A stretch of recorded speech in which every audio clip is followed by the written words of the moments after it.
Assalamualaikum warahmatullahi wabarakatuh. Hai, apa kabar teman hororku? Aku doakan semoga kalian dalam keadaan sehat selalu. Kali ini, aku akan bercerita tentang misteri angkot terakhir di kota Bogor yang akan membuat bulu kudukmu merinding dari awal hingga akhir. Duduklah dengan nyaman, matikan lampu, dan biarkan ceritaku membawamu ke dunia yang penuh dengan misteri dan ketakutan.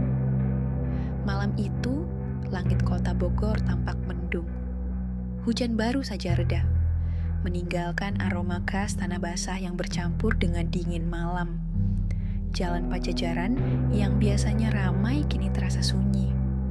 Lampu jalan memancarkan cahaya redup, tertutup kabut tipis yang menyelimuti malam.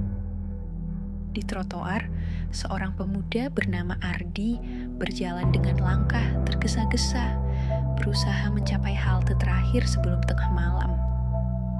Ardi adalah mahasiswa tingkat akhir yang tengah dikejar waktu untuk menyelesaikan tugas-tugasnya. Malam itu, ia baru saja selesai mengerjakan proyek kelompok di rumah temannya di daerah Bogor Tengah. Namun, akibat terlalu asik bekerja, ia lupa waktu. Ketika menyadari jam di ponselnya menunjukkan pukul 23.30, ia segera berkemas dan bergegas meninggalkan rumah temannya. Sial, angkot terakhir jam berapa ya? Gumamnya sambil melirik jalanan yang sepi. Baterai ponselnya hanya tersisa 5%. Cukup untuk sekadar menyalakan senter, tetapi tidak untuk mencari informasi rute atau memesan ojek online. Dengan harapan kecil, ia terus berjalan. Matanya sesekali melirik ke arah jalan raya, mencari angkot yang lewat. Semakin jauh ia berjalan, suasana semakin aneh. Angin dingin mulai berhembus, membawa suara gemerisik daun dari pepohonan di tepi jalan. Lampu-lampu jalan terlihat berkedip perlahan, menambah suasana mencekam. Ardi merasa ada yang memperhatikan dari kejauhan, tetapi setiap kali ia menoleh, ia hanya mendapati jalan kosong. Di persimpangan menuju daerah Ciawi, langkahnya terhenti. Dari kejauhan, ia melihat sebuah angkot melaju pelan dengan lampu depan redup. Tulisan di atas kaca depan angkot itu samar-samar menunjukkan rute Cibinong. Ardi menarik napas lega. Akhirnya, gumamnya. Ia mengangkat tangan, memberi isyarat agar angkot itu berhenti. Dengan suara rem berdecit, angkot itu berhenti tepat di depannya. Ardi segera membuka pintu angkot dan melangkah masuk. "Cibinong, Pak," katanya singkat sambil menyerahkan uang ke pengemudi. Pria tua yang mengemudi itu hanya mengangguk tanpa sepatah kata. Ardi memilih duduk di pojok belakang, dekat jendela.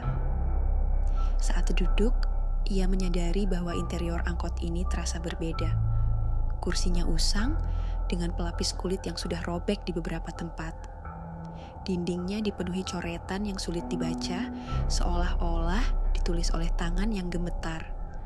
Aroma aneh tercium, campuran antara tanah basah dan sesuatu yang busuk. Hanya ada 3 penumpang lain di dalam. Mereka duduk berjauhan, masing-masing tenggelam dalam keheningan.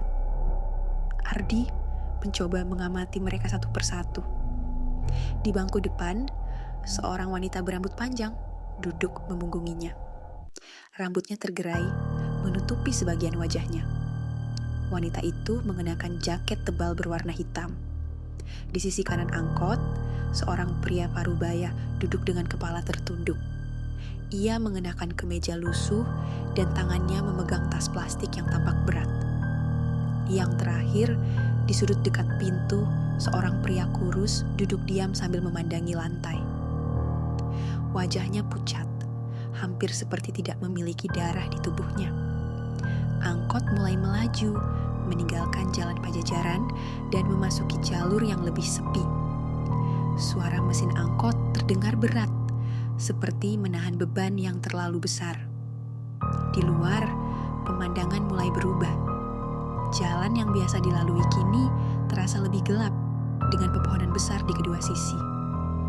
Ardi mencoba mengalihkan perhatian dengan melihat keluar jendela. Namun, jalan yang dilewati tampak asing baginya. Ini bukan rute biasa ke Cibinong, pikirnya. Ia hendak bertanya kepada pengemudi, tetapi rasa ragu menghentikannya. Seiring waktu, suasana dalam angkot semakin aneh. Tidak ada seorang pun yang berbicara. Penumpang lainnya hanya diam, seolah-olah mereka tidak peduli kemana angkot ini pergi. Ardi merasa semakin gelisah. Ia melirik ponselnya, tetapi layar menunjukkan tidak ada sinyal. Tiba-tiba angkot berhenti mendadak. Ardi hampir terjatuh dari kursinya. Ia melihat keluar, tetapi tidak ada halte atau tanda pemberhentian. Hanya jalan kosong yang dikelilingi hutan gelap. Pria kurus yang duduk di dekat pintu berdiri dan turun tanpa berkata apa-apa. Langkahnya lambat, tetapi ada sesuatu yang aneh.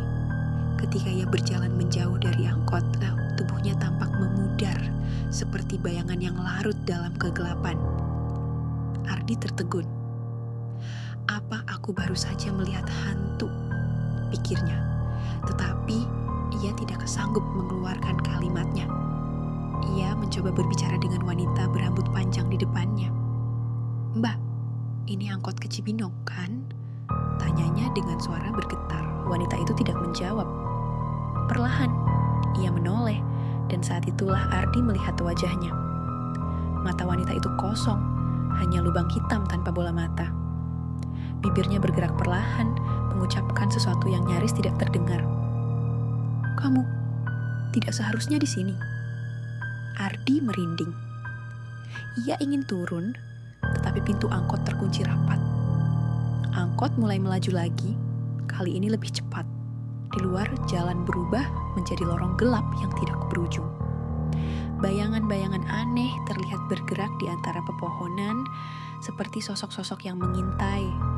Ardi mencoba berteriak, tetapi suaranya tertelan oleh deru mesin angkot. Ia menyadari bahwa angkot ini tidak menuju rumah, melainkan ke tempat lain yang tidak pernah ia bayangkan sebelumnya. Angkot melaju semakin cepat, meninggalkan jalanan kota yang gelap. Jendela angkot mulai berkabut, menyembunyikan pemandangan dari luar. Hanya ada gelap dan bayangan pohon-pohon tinggi seperti monster yang mempunyai jari-jari yang panjang. Ardi mencoba tetap tenang, tapi suara deru mesin angkot terdengar seperti bisikan yang memanggil namanya. Ardi, suara lirih itu terdengar. Bukan dari pengemudi, bukan juga dari wanita berambut panjang yang tadi memperingatkannya. Ia menoleh ke arah pria parubaya di sisi kanan. Kepala pria itu masih tertunduk. Tas plastik yang ia peluk mulai bocor, meneteskan cairan merah gelap ke lantai angkot. "Pak, tasnya bocor," kata Ardi dengan suara gemetar, berusaha mengalihkan perhatiannya dari ketakutannya sendiri. Pria itu mendongak perlahan, wajahnya pucat, matanya kosong, seperti tidak ada kehidupan di dalamnya. Bibirnya bergerak, tetapi tidak ada suara yang keluar. Ardi memundurkan tubuhnya, bersandar ke kursi. Dari sudut matanya, ia melihat cairan dari tas itu mulai bergerak. Bukan hanya menetes, tapi merayap, seolah memiliki nyawa sendiri. "Jangan sentuh apapun," suara wanita berambut panjang terdengar. Kali ini, nadanya tegas, berbeda dari sebelumnya. Ardi menoleh ke arahnya. Meski tidak memiliki wajah, ia merasa wanita itu melihat langsung ke arahnya. Rambutnya bergerak perlahan, seolah ditiup angin, meskipun tidak ada angin di dalam angkot. "Turun, sekarang!" Wanita itu kembali berbicara, suaranya menggema di dalam kepala Ardi. "Tapi pintunya terkunci," jawab Ardi panik. Ia mencoba berdiri, tetapi kakinya terasa berat, seperti ditahan oleh sesuatu. Ia menunduk dan melihat cairan merah dari tas pria tadi mulai menjalar ke kursinya, membungkus sepatunya seperti akar pohon hidup. Pria parubaya itu tertawa pelan. "Kamu tidak bisa pergi, kita semua sudah dipilih," katanya dengan suara serak. Wajahnya kini berubah Mulutnya terbuka lebar hingga hampir mencapai telinganya dan giginya terlihat tajam. Angkot berhenti mendadak di jalan yang gelap gulita. Pintu terbuka perlahan dengan suara berderit. Ardi mencoba melihat keluar, tetapi tidak ada apapun di sana. Hanya kegelapan pekat yang terasa seperti menyerap cahaya. Dari kegelapan itu, seseorang naik ke angkot. Sosoknya tinggi, mengenakan mantel hitam panjang yang basah. Wajahnya tertutup topi lebar, tetapi dari bawah topi itu, Ardi melihat dua mata merah menyala menatapnya langsung. Orang itu duduk di kursi depan, tepat di sebelah pengemudi. Tidak ada percakapan antara keduanya, tetapi angkot kembali melaju. Kali ini lebih cepat dari sebelumnya. Ardi merasa angkot itu meluncur seperti kereta yang kehilangan kendali, menembus lorong gelap yang tidak pernah ia lihat sebelumnya. Ardi mencoba mengingat jalan mana yang sedang mereka lewati, tetapi semuanya tampak asing. Ia menatap ke jendela, berharap melihat tanda-tanda kota. Namun, pemandangan di luar berubah drastis. Langit terlihat merah gelap, seperti api yang membakar horizon. Jalanan dipenuhi bayangan yang bergerak, tetapi bayangan itu tidak memiliki tubuh. Hanya bayangan hitam dengan mata kuning yang berkilau dalam kegelapan. Di kursinya, Ardi merasa sesak, seperti ada sesuatu yang menekan dadanya. Ia ingin bertanya, ingin berteriak, tetapi tidak satu pun kata keluar dari mulutnya. Wanita tanpa wajah itu kini berdiri menunjuk ke depan angkot. "Kita sudah dekat," katanya. "Dekat apa?" tanya Ardi, suaranya bergetar. "Apa yang kalian bicarakan?" "Tempatmu," jawab wanita itu singkat. Sebelum perlahan menghilang, tubuhnya larut menjadi kabut yang menghilang ke udara. Ardi duduk terpaku, sendirian dengan pengemudi, pria parubaya yang kini tertawa terbahak-bahak, dan sosok berjubah hitam di depan. Ia tahu satu hal, tempat yang mereka tuju bukanlah Cibinong, dan ia tidak yakin bisa kembali. Angkot terus melaju tanpa henti, menembus jalanan yang kini terasa seperti dunia lain. Langit di luar masih berwarna merah gelap, seperti senja yang tak pernah usai. Di kejauhan, samar-samar terdengar suara samar, bukan suara kota, bukan suara kendaraan lain, tetapi suara bisikan. Ardi mencoba menggerakkan tubuhnya, tetapi ia masih merasakan tekanan yang membuatnya sulit bernapas. Pria parubaya di sebelahnya kini tidak lagi tertawa.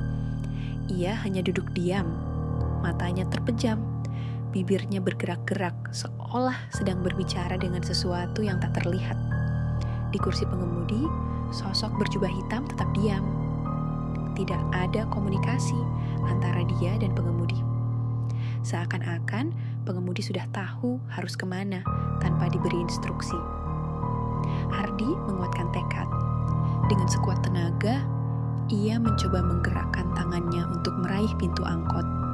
Tetapi, begitu tangannya menyentuh pegangan pintu, rasa dingin yang menusuk langsung menjalar ke lengannya. Ia menarik kembali tangannya dengan cepat, dan saat melihat telapak tangannya, ia terkejut. Kulitnya tampak lebih pucat, seolah kehilangan warna, seperti sesuatu sedang menyedot kehidupannya. Suara wanita tanpa wajah yang sebelumnya ada di dalam angkot kini terdengar lagi, berbisik di telinganya. "Jangan melawan, atau kau akan menjadi bagian dari mereka." Ardi menoleh ke kursi yang tadi ditempati wanita itu. Kosong, tidak ada jejak bahwa seseorang pernah duduk di sana. Hanya ada bekas noda hitam yang tampak membakar permukaan kursi. Sementara itu, pria parubaya di sebelahnya mulai bergerak. Ia menoleh ke Ardi, tetapi kali ini wajahnya sudah berubah total. Matanya kini hitam legam, mulutnya lebih lebar dari manusia biasa, dan dari sudut bibirnya menetes cairan hitam pekat. "Sebentar lagi kita sampai," katanya dengan suara serak, seperti berasal dari tenggorokan yang penuh pasir. Angkot akhirnya melambat, lalu berhenti di suatu tempat yang tak pernah Ardi lihat sebelumnya. Ia menatap keluar jendela dengan harapan menemukan sesuatu yang ia kenal. Tetapi tidak ada satupun yang terlihat normal di sana. Di luar, mereka berada di sebuah terminal tua, bukan terminal yang biasa ada di Bogor. Tidak ada cahaya selain nyala lampu-lampu redup yang berkedip-kedip. Gedung-gedung di sekitar terminal tampak seperti reruntuhan, penuh dengan lumut dan coretan aneh yang tampak seperti mantra kuno. Udara di luar tidak bergerak, tidak ada suara jangkrik atau kehidupan lainnya. Yang lebih mengerikan, ada banyak angkot lain yang terparkir di sana. Semuanya tampak tua dan rusak, dengan kaca jendela yang buram seolah sudah lama ditinggalkan. Namun, Ardi merasakan sesuatu dari angkot-angkot itu, seperti ada sesuatu yang mengawasinya. Pintu angkot terbuka perlahan dengan suara berderit yang menyayat telinga. Pria paruh baya di sebelah Ardi berdiri, tetapi saat ia melangkah keluar, tubuhnya mulai berubah. Kakinya mencair seperti lumpur. Tubuhnya perlahan larut menjadi kabut hitam yang kemudian terserap ke dalam tanah terminal. Ardi membeku. Ia ingin berteriak, tetapi suaranya tidak keluar. Dari dalam terminal, beberapa sosok mulai muncul. Mereka berjalan lambat, tubuh mereka seperti bayangan tanpa bentuk yang jelas. Beberapa dari mereka memakai pakaian yang sudah sobek dan usang, seolah sudah berada di tempat ini selama bertahun-tahun. Ardi melihat wajah-wajah mereka dengan ngeri. Sebagian masih memiliki bentuk manusia, tetapi sebagian lagi sudah kehilangan bentuk wajahnya, seperti wanita yang ia temui di angkot tadi. Mereka berjalan dengan langkah terseret, mata mereka kosong, seakan sudah tidak memiliki kesadaran. Ketika Ardi berusaha mundur, ia menyadari sesuatu yang lebih mengerikan. Di antara sosok-sosok itu, ia melihat seragam sekolah, baju kerja, bahkan jaket yang tidak asing. Seolah-olah orang-orang ini dulunya adalah penumpang angkot yang sama, dan mereka tidak pernah bisa kembali. Sebuah suara dalam kepalanya berbisik, "Mereka semua pernah ada di tempatmu sekarang." Ardi sadar bahwa ia hanya punya dua pilihan: tetap diam dan mengikuti apa yang akan terjadi seperti para penumpang lainnya yang kini tampak pasrah, atau melawan dan mencari jalan keluar dari tempat ini meskipun ia tidak tahu caranya. Tetapi sebelum ia bisa mengambil keputusan, pengemudi angkot yang sejak tadi diam akhirnya berbicara. "Kita belum sampai," katanya dengan suara berat. Ia menoleh ke Ardi dengan ekspresi kosong, matanya hitam legam, tidak memiliki cahaya kehidupan. "Kita masih harus lanjut perjalanan." Pintu angkot tertutup lagi dengan sendirinya. Mesin menyala dan angkot mulai bergerak, meninggalkan terminal itu. Ardi mencoba membuka pintu, tetapi sia-sia. Ia menatap keluar jendela, melihat para sosok tanpa wajah itu menatapnya, seolah ingin mengatakan sesuatu. Dan saat angkot mulai melaju, Ardi menyadari satu hal yang membuat darahnya membeku. Di antara para penumpang yang hilang tadi, ia melihat seseorang yang sangat ia kenal, ibunya. "Ibu." Ardi terpaku. Di luar angkot, di antara para penumpang tanpa wajah yang bergerak lamban, ia melihat sosok ibunya. Tidak salah lagi. Meski wajahnya tampak pucat dan matanya kosong, pakaiannya masih sama seperti terakhir kali Ardi melihatnya. Baju batik favoritnya yang biasa ia pakai saat hendak pergi ke pasar. Tetapi ada sesuatu yang janggal. Ibunya berdiri diam, tak bergerak seperti yang lain, seakan masih memiliki sedikit kesadaran. Saat Ardi mencoba memfokuskan pandangannya, ia melihat sesuatu dari matanya, setetes air mata jatuh perlahan. "Ibu!" Ardi berusaha berdiri, mencoba membuka pintu angkot. Ia tidak peduli lagi dengan keanehan yang terjadi. Jika ibunya ada di sana, ia harus turun dan menyelamatkannya. Tapi sebelum ia bisa berbuat apa-apa, tangan seseorang mencengkeram lengannya dengan kuat. "Jangan keluar." Ardi menoleh cepat. Pria parubaya yang tadi sudah mencair di terminal bayangan, kini duduk di sebelahnya lagi. Tapi kali ini wajahnya mulai berubah bentuk, semakin kabur, semakin mirip dengan wajahnya sendiri. Ardi meronta, melepaskan diri. Ia kembali menatap keluar jendela, berharap masih bisa melihat ibunya. Tapi kali ini, sosok ibunya sudah berjalan menjauh, perlahan menghilang ke dalam kabut hitam yang melayang di sekitar terminal. "Tidak, Ibu." Ardi meninju kaca jendela, tetapi suara pengemudi terdengar, berat dan tanpa emosi. "Kita harus lanjut perjalanan." Angkot bergetar pelan, kemudian mulai bergerak. Terminal bayangan semakin jauh, dan ibunya menghilang dalam kegelapan. Ardi terduduk lemas. Pikirannya kacau. Bagaimana bisa ibunya ada di sana? Bukankah ibunya sedang di rumah bayangan? Mulai muncul hujan deras, lampu jalan yang berkedip-kedip, bau bensin yang menyengat, dan suara klakson keras diikuti dengan tubuhnya yang terhempas ke aspal. Ardi menggigit bibirnya. Tidak, itu tidak mungkin. Ia mencoba menyangkal bayangan itu. Malam itu, ia memang naik angkot sepulang kerja. Ia kelelahan lalu tertidur di kursi belakang. Lalu sebuah truk melaju kencang dari arah berlawanan. Sopir angkot berusaha menghindar, tetapi ban tergelincir. Dalam sekejap, semuanya berubah menjadi jeritan, benturan keras, dan kemudian semuanya berubah menjadi gelap. Ardi mulai gemetar.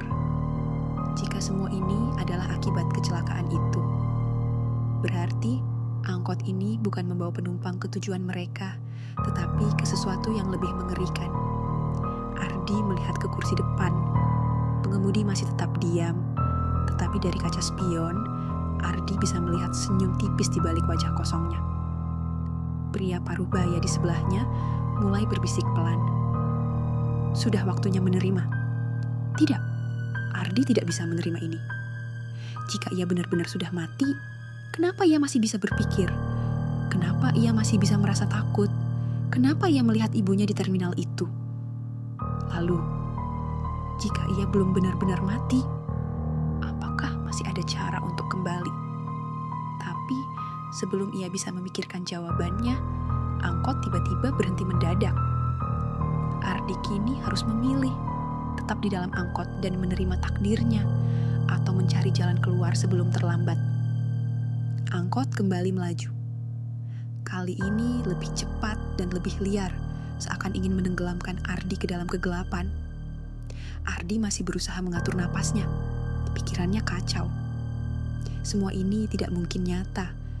Tetapi jika ini hanya mimpi, kenapa ia bisa merasakan dinginnya jendela di bawah tangannya?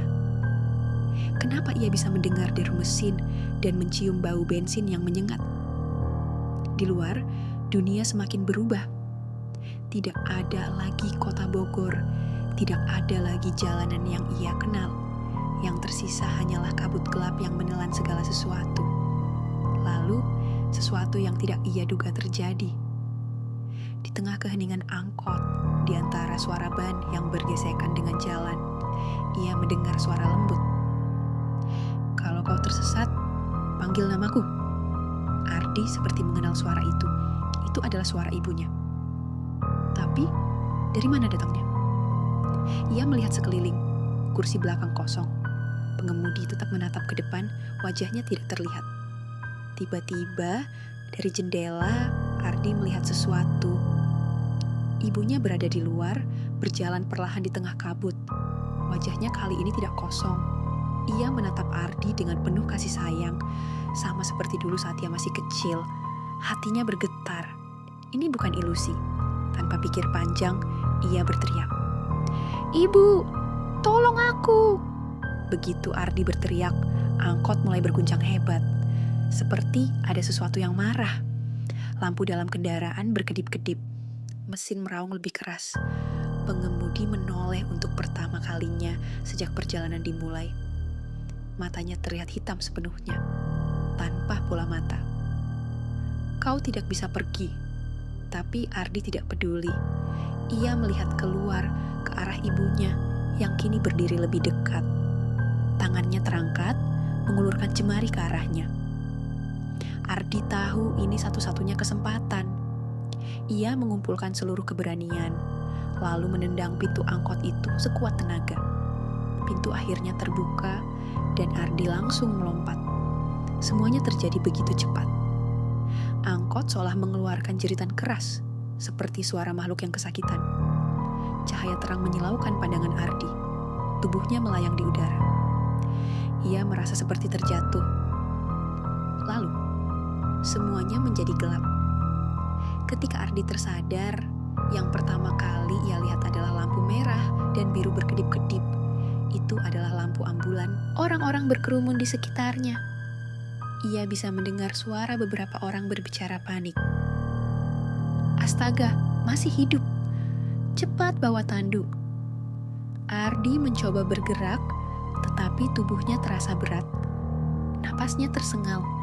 Seluruh tubuhnya nyeri, tetapi ia masih bisa merasakan bahwa ia masih hidup. Seseorang menangis di sampingnya. Ardi menoleh perlahan untuk melihat ibunya. Bukan ibunya yang ada di angkot. Bukan bayangan atau arwah. Tapi ibunya yang nyata. Yang kini menggenggam tangannya sambil terisak. Ardi, syukur kau selamat. Ambulans membawanya ke rumah sakit. Sepanjang perjalanan, Ardi hanya diam, mencoba memahami semuanya. Polisi mengatakan bahwa ia mengalami kecelakaan. Ia tertabrak angkot saat berlari menyeberang jalan. Tetapi ada satu hal yang aneh. Saksi mata seorang sopir truk yang hampir menabraknya bersumpah bahwa setelah kejadian itu, angkot yang menabrak Ardi menghilang begitu saja. Tidak ada saksi yang melihat plat nomor angkot itu. Tidak ada rekaman CCTV yang menunjukkan kemana angkot itu pergi. Hanya ada satu hal yang mereka temukan di tempat kejadian, yaitu bekas roda hitam pekat di jalanan yang berakhir begitu saja di tengah aspal, seperti lenyap tanpa jejak. Kini Ardi dirawat di rumah sakit terdekat. Sementara kejadian itu masih menjadi misteri sampai sekarang.